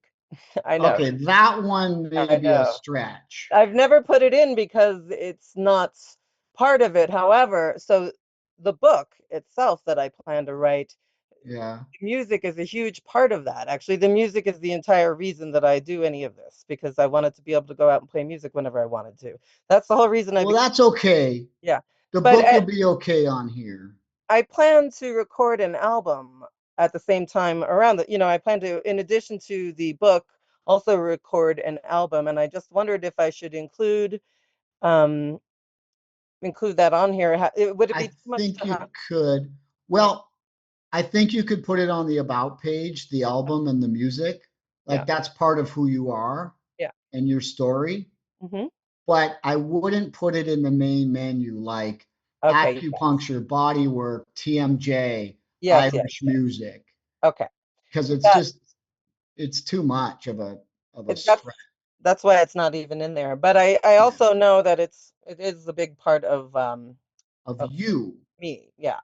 Okay. And then um I know I loved that you said that landing pages are 10 years ago. People have talked about those. I had thought about doing a course called the TMJ remodel. I really was slow in my practice when I was thinking about all this stuff, and now I've gotten busier and I haven't really done any of it. But should that be a separate domain name, TMJ remodel, or should that be I don't under? think so. I Okay. mean, you've got a TMG pain relief right here. Yep. Yeah. So it can just be another page on the site. Okay. It could be under courses. Is that what you would recommend? Yeah, like that's totally goes in line with what you're doing. So it would be under courses, but then maybe the actual course itself lives somewhere else, right? Because you Yeah. haven't done it yet. Correct. Correct. Yeah, so the Yeah. course would live on Teachable or Kajabi or whatever you're doing it on, Yes. Okay. and then And they would then just link out. okay. And then as far as my menu up there, that does that look too cluttered to you to have all those things in the about, or is Well, the that menu, yeah, like the menu needs to be expanded upon, Yeah. because it looks, so if I go to online courses right now, See, now you will find this dead link that I never did anything with it, but this is on a okay, company called System.io, which was almost free. So I gotcha. started working on this, and then, as you can see, it's under construction. Okay. Okay. So yes, you need to expand your menu. Yeah. Um, so like things like about is really like your bio. Okay. Rates are not part of about. Okay. Testimonials are not part of about, and FAQs are not part of about. Okay. The medicine, it might be more like services or healing modalities, maybe a different phrase for that. And then you put all your services under there. And then we need to open up, like rates could be its own page, FAQs could be its own page, testimonials could be its own page. Blog only if you're using it. If you're not using it, then I wouldn't even bother with it. But like 2024. I know I haven't been Um, very prolific. oh, that reminds me, who I was speaking to earlier with the Joomla. Um, we're going to have an issue migrating all your blog posts from Joomla. That's something we need to talk about, by the way. So your logo is, see, what I'm struggling with here is the logo and then just this big gap in the middle I where see it there's now. nothing. You're right. Um, I see and that. so,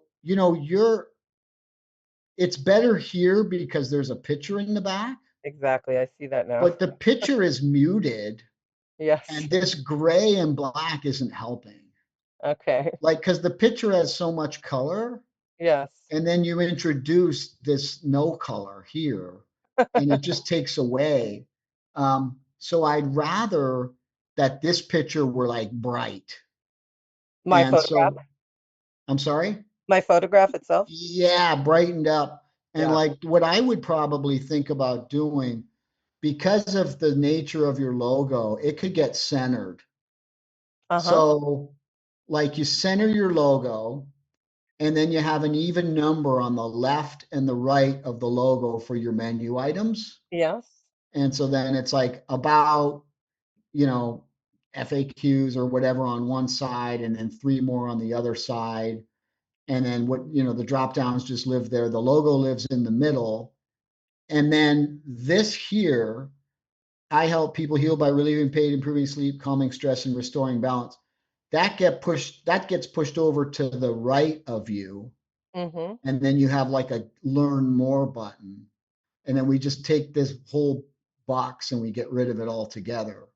And Oh. then we brighten this image up. Like we restore all the color in the image and we really push it out, really saturate it, make it pop off the page. And then we put the logo like in against like a white menu up top, Mm. and then let the picture tell the story because it's a great picture, but it's being muted. It's got like a semi-transparency on it. I'd rather it were just rich and bright. Mm. That is great Um, feedback. and then you need more on the homepage, Yeah. because it's kind of like there's like way too much space between here and the make an appointment button. Yes. I see that now. And then same with this and this. It's funny when you are going back and forth between the mobile site and 'cause Squarespace lets you do that. And when you make a change, it would Uh-huh. look okay on the phone, but not okay here. So that's how I ran into some of these problems. Yeah. Yeah, I Yeah. get it. I Yeah. get what you're saying. But you don't think I need to have the classical acupuncture cranial, all that stuff, that entire box? Like not necessarily. This needs, I mean, if this is a service, it needs to go in your menu. There it is. Ah, yeah, there it is. It's a Um, particular style of acupuncture. I mean, really, the whole thing is what I do. It's a combat. That's what I do in every treatment. well, maybe acupuncture needs its own menu item. Yeah, the thing about the acupuncture is that, it's a very specific style of acupuncture. My teacher's an 88th generation Taoist priest, so the classical part is a real big differentiator because it's very unusual. It's an unusual style of acupuncture. Yeah, but but you do different types of acupuncture, right? No, just that Oh, side. just that. Okay. That's all. Yeah. So maybe classical acupuncture is a menu item, Okay. you Okay. know, so, Yes. and then these all should be menu items. Herbs and But the essential oil blend, assuming you sell herbs and essential oil yeah, blends but on the thing site. is, I do all of that at once for one person in one session. My sessions are 2 hours long. I do 40 minutes of massage and craniosacral work and acupuncture and herbs and essential oils all in one treatment. Okay, so then you do like a page called sessions or treatments, Okay. and then like each of those could have their name, Okay. right? Each treatment gets its name, and then you click on it, and you get essential oils, you get the craniosacral massage, you get the so that tells them everything they get in Right. that treatment. And Okay. each element gets a visual representation as Yes. they scroll down the page. So it's like, oh, wow, I get the oils, the massage, the Right. acupuncture, and Hmm. then it's like book now, Okay. make an appointment. So you need more pictures, like connect the dots. That doesn't tell me anything, Good. right? I'd rather it just said like, you know, um, herbs and essential oil blends, and then you get like a nice Uh, herb yeah. and essential oil blend shot, Yes. That's a great idea. you know, something like that, Hmm. could look nice. Um, so, quality photos make all the difference. And be careful when you're using shapes Hmm. for your images, because see how here we have an oval Yes. and then we go to a square. Mm. That that kind of adds to the amateur look of it, because you're like, if you're going to mix shapes, you need to know what you're doing That's and true. why. Yes. Um, so, and even this, like, see how this is just a little bit shorter than the other two? Oh, I do see that now. Yes. So, like, you want these all to Yes. be equal. Yes. The Those font, little details. I know the font is illegible in this Yeah. there's an issue with that, but it's something I've been planning on fixing. Also, What your address is getting chopped off Oh, here in I the just see footer. that. Yes, thank you. What do you think about my logo? This is the second version of it. The one up top is the other version of it. And the art of energetic medicine was also going to be, I was thinking about a separate website for that because I want to teach the work that I do, but maybe it's just a tagline. And what do you think about the overall look of it? Should I redo it? I like the icon. Okay. I'm not crazy about the rounded font. It Yeah, looks a little bit too much like Comic Sans. I get your point there. Yeah. So I may want to go with something a little sharper Mm-hmm. on the font, like a little more. See, there's two directions you can go. You can go with a sharp sans serif, Okay. and your name is like in a bold, and then the art of energetic medicine is in like a thin sans serif. That's one Mm-hmm. direction with hard corners.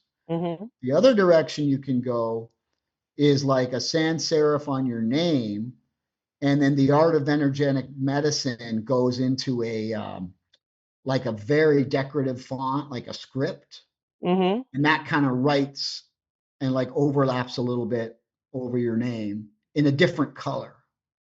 Ooh, I like that. So you can take you can go into Canva and do a logo in Canva Yeah. and mess around with it. Yeah. But I like the image. The font is what I would say needs a little help. I But love it. it's fine. I mean, the message is there. It's like hands with a heart, and it's your name, and it's the art of energy. Like, you're delivering the message. Okay. A That's lot of people don't even do that. I was hoping to deliver the message. Yeah, So that's good. I mean, I have gotten clients, it has gotten me business. And then just thinking about how to incorporate the book into it, writing a book, you think it's just a books have a page. separate page for that. Yeah, All right. Well, I yeah. just want to thank you so much. I hope you don't have a migraine, do you? No. Okay, good, because I was